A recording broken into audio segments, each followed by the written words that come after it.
What it really is putting the American economy under international regulation. Yeah. And those people who have been yelling, oh, the UN's going to take over global conspiracy government. Theorists. They've been crazy, but now they're right. There's 20 or whatever people in the G20. Say there's 20 ministers, thousands of us, and we can't get our voices heard. When Geithner said he would be open to the idea of a global currency last week, yeah.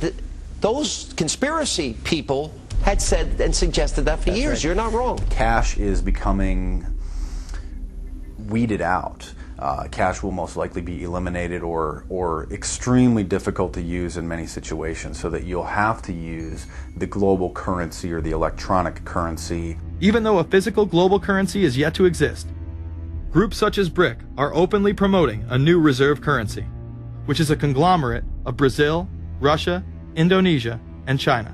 Get everyone in the whole world using one currency, which some people think that's a good idea. Russian President Dmitry Medvedev recently showed off a sample coin of the new world currency at the G8 in July of 2009. We have also agreed today additional resources of $1 trillion that are available to the world economy through the International Monetary Fund and other institutions. This includes 250 billion from special drawing rights, the reserve currency of the IMF, drawing rights that will be issued to countries who are part of the International Monetary Fund. I think a new world order is emerging, and with it the foundations of a new and progressive era of international cooperation. The head of the European Union is also calling for global government. 2009 is also the first year of global governance, with the establishment of the G20 in the middle of the financial crisis. Gordon Brown has called for a world constitution. We now need nothing short of a world constitution for the global financial system. Both Gordon Brown and Barack Obama had been groomed to be the next Anglo-American spokesman for this new world order after Bush and Blair stepped down. Here is Gordon Brown in front of the CBI prior to him being chosen to become Prime Minister.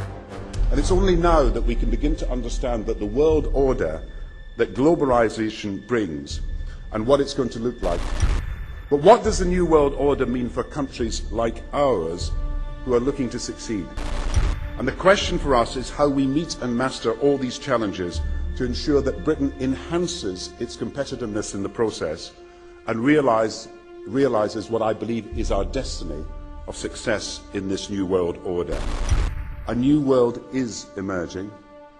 It is a new world order with significantly different and radically new challenges for the future. President Barack Obama has also espoused similar views on globalism.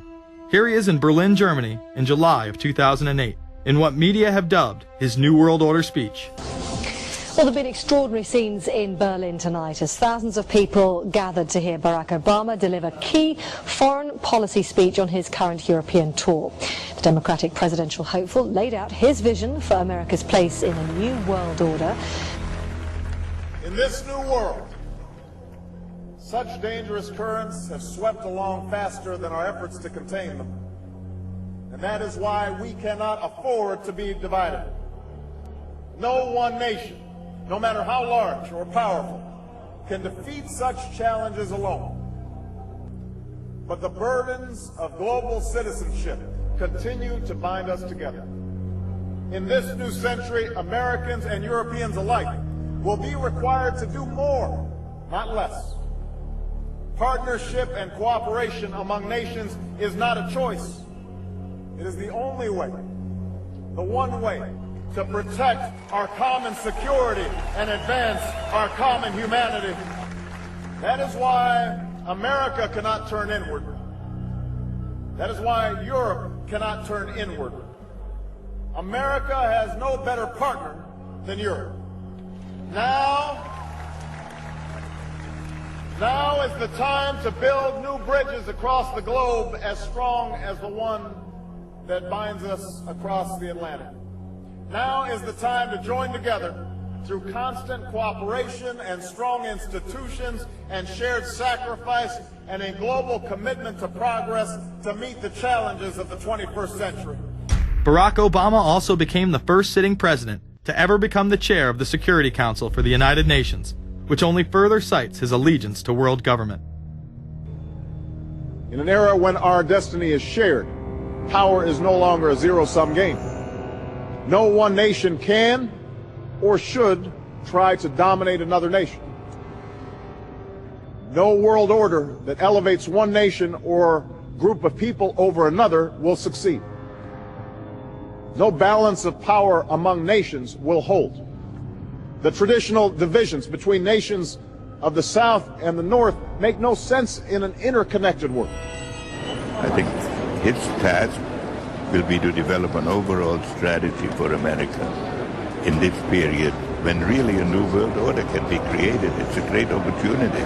The globalists, who know that Obama is going to promote their plan, want to make him such a superhero that nobody will question what he's doing. He is very much a product of the system that he is now technically in charge of. Obama alone, or the Democrat Party alone, is not responsible for his massive rock star status. It's been done by the media. This establishes that Obama is an unapologetic globalist who holds no one nation above another, despite its policies. Perhaps we should move towards a society more like China if that's the case.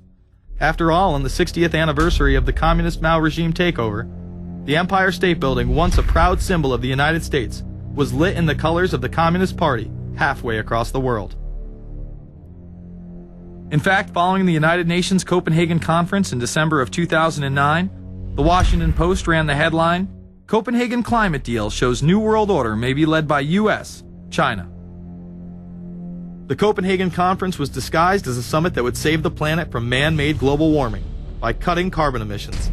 When taking a look at the almost 200-page document that was being proposed, it becomes evident that this was yet another attempt to establish global government and set up a global tax. In Section 38, it states, "The scheme for the new institutional arrangement under the Convention will be based on three basic pillars: government, facilitative mechanism, and financial mechanism." In Section 47, subsection F, it discusses cap-and-trade schemes and carbon taxes and the use of new and existing flexible carbon market mechanisms. These cap-and-trade schemes were just that, a scheme to further transfer the wealth from the poor to the ultra-rich. One of the ways it will drive the change is through global governance and global agreements.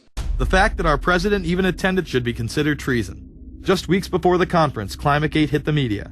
Secret emails confirm that many of the United Nations lead scientists had engaged in fraud in order to promote the idea that man-made global warming was occurring and that carbon dioxide was a toxic gas. In reality, they admitted the Earth had been cooling for the last decade, and that they had destroyed the source data in order to ensure the scientific community would be unable to review their findings. Phil Jones was forced to resign from his position at East Anglia University, and Penn State has launched an investigation into Michael Mann. Because of the scandal, many countries refused to sign the agreement, and instead only 25 heads of state, including rock star President and Savior Barack Obama, signed a much shorter and broader accord. The document states that a high-level panel will be created, and that parties will be subject to domestic auditing, supervision, and assessment. The climate conference in Copenhagen is another step towards the global management of our planet. The idea that carbon dioxide, the life force for plants here on Earth, is a toxic gas and should be taxed is laughable.